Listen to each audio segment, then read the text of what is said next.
sellers, you can still make big mistakes that will cost you even in a seller's market. So today, that's what I'm talking about.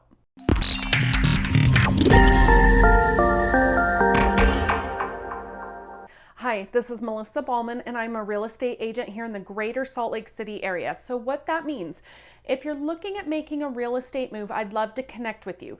Shoot me a text, send me an email, do what you gotta do, but get in touch with me.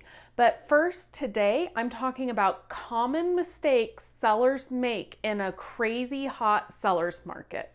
So when it's a seller's market, it's easy to become complacent because you hear about how hot the market is, how much buyers are paying over asking price, and so on and so forth.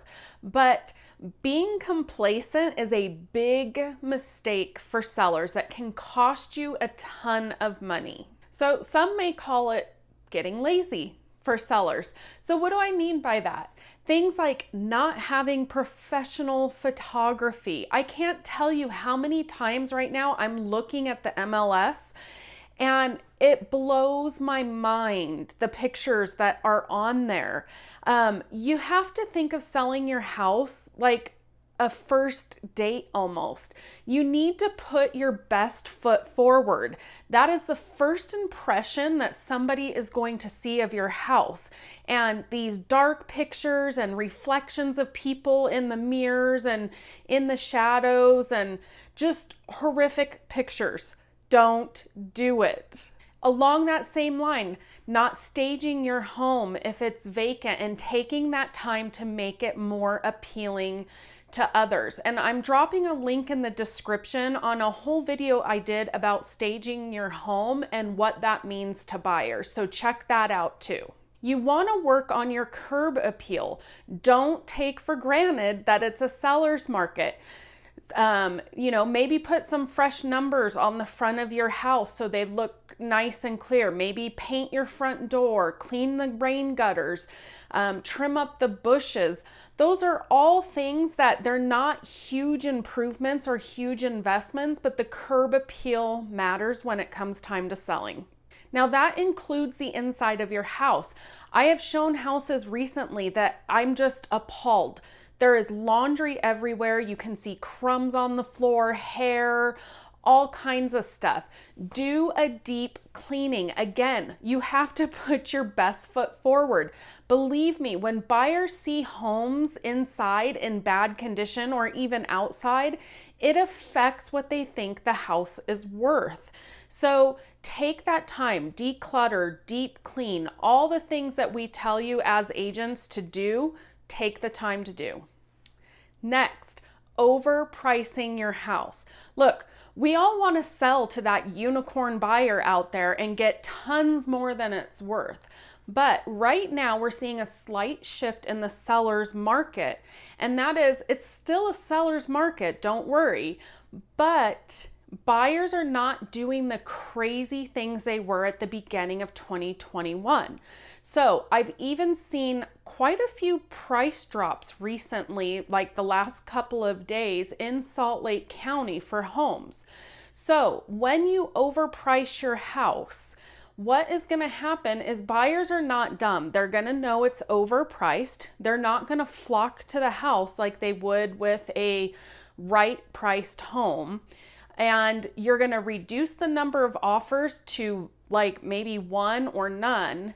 And then the longer it sits on the market, the buyers are going to start wondering what is wrong with this house, and they're gonna lowball offer you. Whereas if you price it right from the beginning, you're more likely to have qualified buyers come through your house and give you good, solid offers. I hope you're enjoying my video so far. If you haven't already, make sure you subscribe to my YouTube channel and click the bell. That way you're alerted each week when I drop a new video. And if you're on Facebook, hop on over to our private community page called Salt Lake Life. And there we talk about all things living in the greater Salt Lake City area and really Utah as a whole. Next, thinking you're gonna save yourself by doing it on your own. Now, I say this in two terms, not just doing a for sale by owner, but maybe you have a friend or you know somebody or whatever that will put it on the MLS and just charge you a tiny fee, but you still have to do the open houses. You still have to arrange all the showings. You still have to be there for inspections and all of that. What is your time worth, and what are you taking away from your life in order to do that? Is it worth it? Because the thing that people don't realize is commissions are decided by you as a seller. So commissions are always negotiable. So don't think that by doing it yourself, you're saving X amount of money. That may not be the case. So have open communication and talk to various agents, which comes up on one of the other mistakes that people make, and that is not interviewing agents. Look, we all know at least 5 agents in Utah. We have tons and tons of agents, but there are things that you need to interview. Don't take for granted that, oh, my neighbor is an agent, or, somebody I work with, her sister is an agent, or, whatever shoestring that there is. Make sure you go ahead, look up agents' reviews on Google and other places and interview them. See what they have to offer and if they're the right fit for you.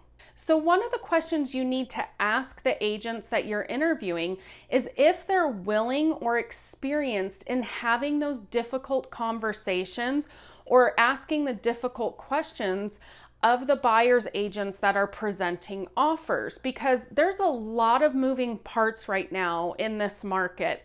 And check out my video I put down in the description about a seller losing $50,000 on selling their house because of this one mistake of, in my opinion, not hiring the right agent. You got to watch the video for that. But anyways, you have to have conversations as an agent with these buyers. Are they a cash buyer? Well, do they really have the cash? Are they an investment firm that's just going to sell the contract and it's a silent buyer, basically?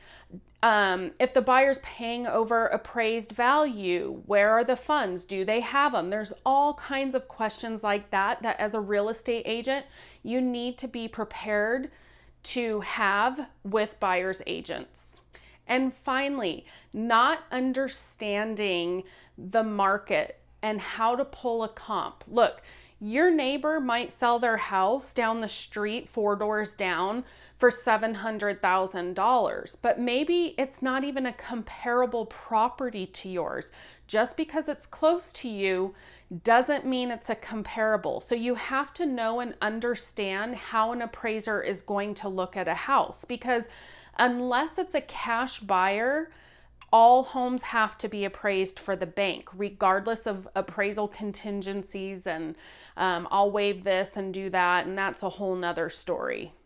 So this kind of goes back to what I was saying before about not pricing your home correctly, and then it's either going to sit on the market and you're going to have lowball offers because people are going to start thinking that something's wrong with your house because it hasn't sold.